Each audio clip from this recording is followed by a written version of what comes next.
ان شاء الله النهارده هنعمل فريسكا التفاح او العنبر او الخد الجميل بطريقه سهله جدا وبسيطه نفرح بيها اولادنا. طبعا التفاح البلدي متوفر دلوقتي في السوق، وده الموسم بتاعه هتنقيه منه الحجم الصغير بالشكل ده او اصغر. هتاخديه تغسليه كويس جدا وتنشفيه من الميه. عندي كوبايتين من السكر، نص كوبايه من الميه، وعندي فانيليا ولون طعام احمر، نص عصرة ليمونة، وعندي معلقة كبيرة من عسل الجلوكوز، وعندي عيدان شيش طاووق. عندي الحجم الصغير والحجم الكبير، ولو مش متوفر عندك ده ولا ده بيبقى هتجيبي الشوكة تقدري ان انتي تستخدميها بالشكل اللي انتوا شايفينه ده. هبدأ اجهز العسل بتاعي. هضيف السكر والمية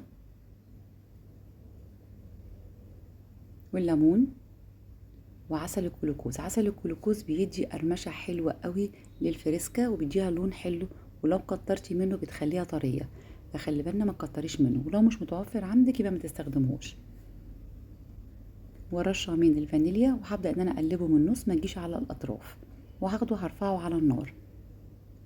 هجهز ورقة من الزبدة، ولو مش متوفرة عندك يبقى هتجيبي صينية فيها دهنة بسيطة من الزيت.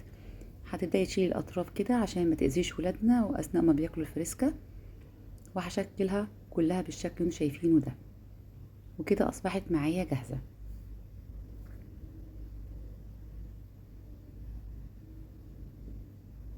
طبعا الشربات لسه هنا في وضع الغليان، لسه ما استواش معايا، وأول ما يوصل معايا شايفين طبعا لونه. هبدأ ان انا اختبره، بجيب مية ساقعة وابدأ انزل عليه كده، ولو لقيته سايل يبقى لسه مستويش، طب لو لقيته بيمط معايا يبقى برضو لسه مستويش.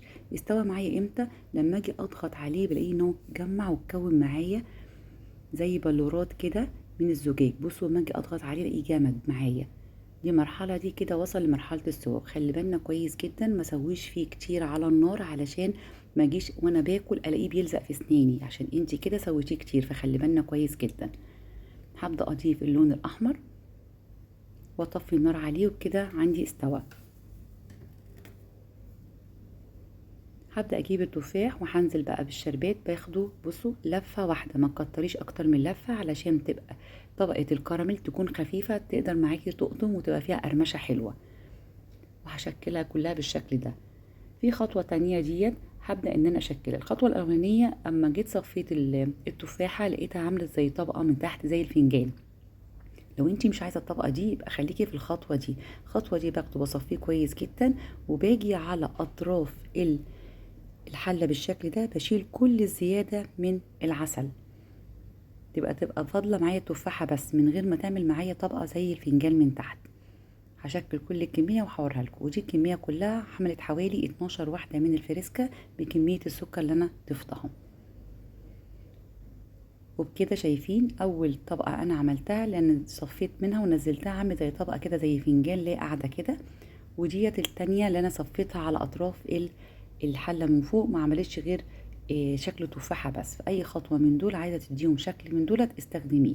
ولو عجبكم الفيديو ما تنسوش الاشتراك في القناة وتفعيل الجرس وتعليق حلو علشان يوصل لكم كل جديد.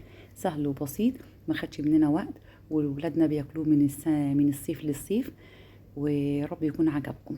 شايفين بقى، اظن مرحلة الكراميل الخفيف واضحة معاكم. سهل وبسيط، جربوه هيعجبكم، وبالهنا والشفا.